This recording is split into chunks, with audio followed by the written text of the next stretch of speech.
ஆன்மீக ஆலோசனையின் யூடியூப் சேனலுக்கு உங்களை அன்புடன் வரவேற்பது உங்களுக்கு பிரியமற்றாகும்.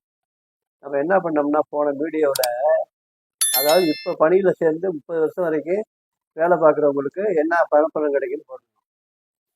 அது நிறைய பேர் என்ன பண்ணியிருக்காங்க, நண்பர்கள் என்ன பண்ணுறாங்க, அவ்வளோ வருஷமெல்லாம் போடாதீங்க, 20 வருஷம் 15 வருஷத்துக்கு போடுங்கன்னு இருக்காங்க. ரெண்டாவது, அதனால இதை போட்டிருக்கோம். ரெண்டாவது, போன இந்த ஏற்கனவே வெளியிட்ட ஜியோ நம்பர் 7/9/2026 என்ன இருந்ததுன்னா, அந்த பே ப்ளஸ் டிஏன்னு இருந்தது.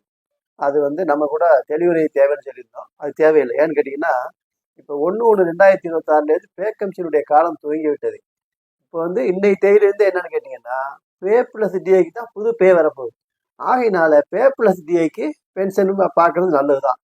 அதனால இப்போ அந்த அளவு பார்க்குறோம். பே ப்ளஸ் டிஏயோட நல்லா ஞாபகத்தில் வச்சுங்க, இதில் போட்டிருக்கிறத விட 26%லேருந்து 32% வரைக்கும் அதிகம் வரும்.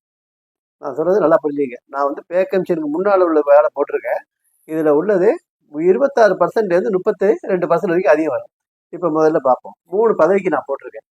அசிஸ்டண்ட்டு, உதவியாளர், அவருடைய சர்வீஸ் 16 வருஷம். Pay plus DA 63,360. அதாவது பே 39,600, டிஏ 23,760. அவருக்கு எவ்வளோ பென்ஷன் வரும்னா 16,900 தான் வரும். இந்த கணக்கு என்னன்னு கேட்டிங்கன்னா, 30 வருஷம் வேலை பார்த்தா தான் முழு பென்ஷனுங்கிற கணக்கு பண்ணி அது கணக்கு போட்டிருக்கோம்.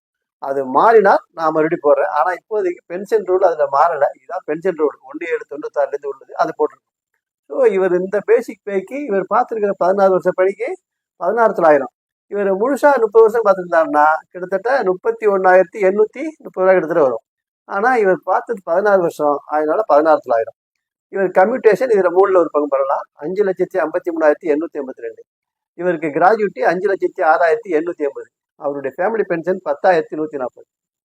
அதுக்கப்புறம் இதே இவர் அடுத்த வருஷம் 17 வருஷம் 17 வருஷம்னா இது இப்போ இது இன்னைக்கு தேதியில 18,000 இருக்கு. 17 வருஷம், அதாவது அடுத்த வருஷம் 8,000 பாருங்க. இதுல பே பிளஸ் 60% டிஏ போட்டிருக்கோம். அடுத்தாப்புல நம்ம பே பிளஸ் 62% டிஏ போட்டிருக்கோம். ஏன்னா இந்த 2026க்கான 60% டிஏ சேர்த்தா இதில் போட்டிருக்கோம். இன்னும் ஒரு டிஏ தான் வரணும், அதனால 62 போட்டிருக்கோம். ஆக 66,996, பென்ஷன் 18,730, கம்யூட்டேஷன் 6,24,334. இது பணிக்கொடை 5,61,816, ஃபேமிலி பென்ஷன் 112,40. 18 வருஷம் வேலை பார்த்தா அது அடுத்த வருஷம் 2028 வரைக்கும் இருந்தாருன்னா அவருடைய பேசிக் பே 70,140 இருக்கும். Pension 21,050, commutation 6,89,673, gratuity 6,31,260, family pension 12,630. நீங்கள் பார்க்கலாம், ஒரு வருஷத்துக்குள்ளே எவ்வளோ ரைஸ் ஆகுதுன்னு பார்க்கலாம். ஒரு வருஷத்துக்குள்ளேயே எவ்வளோ ரைஸ் ஆகுதுன்னு பார்க்கலாம். இது மாதிரி 30 வருஷம் போனால் எவ்வளோ நீங்களே கணக்கு பண்ணிக்கிறீங்க. நர்ஸு, ஸ்டாஃப் நர்ஸ் இருக்காங்க இல்லையா, அவங்க 16 வருஷம் 89,760 பே ப்ளஸ் டிஏ. அவங்களுக்கு pension 23,940, commutation 7,84,658, gratuity 7,18,080, family pension 14,370. அதே நர்ஸ் அடுத்த வருஷம் ரிட்டையர் ஆகணும்னு வச்சுங்க, பே ப்ளஸ் டிஏ 93,636 இருக்கும். அவங்களுடைய பென்ஷன் 26,530 இருக்கும்.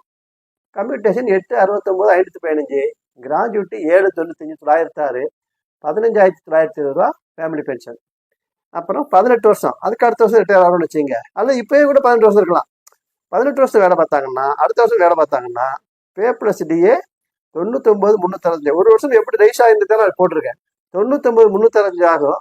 அப்போ அவங்களுடைய பென்ஷன் 29,810, கம்யூட்டேஷன் 9,76,987, கிராஜுவிட்டி 8,94,285, 17,900 ரூபா ஃபேமிலி பென்ஷன். இதில் என்ன பார்த்துக்கணும்னா, இதுக்கும் டிஏ உண்டு. எப்பயிலேருந்து 2026 ஜூலைலேருந்து ரெண்டுக்குமே டிஏ உண்டு. என்ன பர்சன்டேஜ் உண்டோ இது அப்படியே தான் இருக்கும். இந்த சம்பளத்துக்கு இந்த பே கமிஷன் வரைக்கும், அதாவது 31/12/2025 வரைக்கும் இதுதான் கம்யூட்டேஷன், இதுதான் கிராஜுவிட்டி. ஆனால் கிராஜுவிட்டி என்ன ஆகும்னா அந்த டிஏ ஏற ஏற ஏற ஏறும் இந்த சம்பளத்துக்கு. ஆனால் அதே சமயம் 30 வருஷம் வேலை பார்த்தா கம்யூட்டேஷன் பென்ஷன் உயரும், கம்யூட்டேஷன் உயரும், கிராஜுவிட்டி உயரும். சரிதானா? இதுதான் நிலவு. சரி, இது 2 பதவிக்கு பார்த்தோம். இன்னொரு பதவிக்கு பார்ப்போம். கிராஜுவேட் டீச்சர், அதாவது பட்டதாரி ஆசிரியர், பிடிஎஸ்ன்னு சொல்கிறது. அவங்க இது சர்வீஸ், இது pay plus DA, pension, commutation, பணிக்கொடை, குடும்பம் போட்டிருக்கோமா. 18 வருஷம் சர்வீஸ். அவருடைய பே ப்ளஸ் டிஏ 1,11,840. அவருடைய பென்ஷன் இந்த 18 வருஷத்துக்கு 33,560. இதே 30 வருஷம் வேலை பார்த்துருந்தாருன்னா 55,500, 55,840 வந்துருக்கும். ஆனால் சர்வீஸ் 18 வருடங்கிறதுனால பென்ஷன் 33,560. கம்யூட்டேஷன் 10,99,797, கிராஜுவிட்டி 10,06,560, குடும்ப பென்ஷன் 20,130, 140. அதாவது குடும்ப பென்ஷனுங்கிறது இந்த பென்ஷன்ல 60%. இது நம்ம போடுறது இந்த பென்ஷன்ல 60%. சரிதானா? அப்புறம் அதுலேயும் ஒரு இது நீங்கள் வச்சுக்கணும். இந்த 60% கரெக்ட், அது அவ்வளோதான், அது அப்படியே வச்சுக்கலாம். அது என்ன அடுத்த வீடியோவில் நான் ஒரு விளக்கம் சொல்கிறேன். ஜியோ வந்து இப்போதைக்கு நீங்கள் கேட்டதுனால இது போட்டிருக்கேன். அப்புறம் இதே பிடிஎஸ் 19 வருஷம் வேலை பார்க்குறாரு. அவருடைய பே ப்ளஸ் டிஏ 116, 640. அதாவது இந்த வருஷம் பே ப்ளஸ் 60% டிஏ, இது pay plus 62% DA. Pension 36,940, commutation 12,10,750, gratuity எவ்வளோ, குடும்ப பென்ஷன் அவ்வளோ. 20 வருஷம், அதுக்கு அடுத்த வருஷம் ரிட்டையர் ஆகிறார்.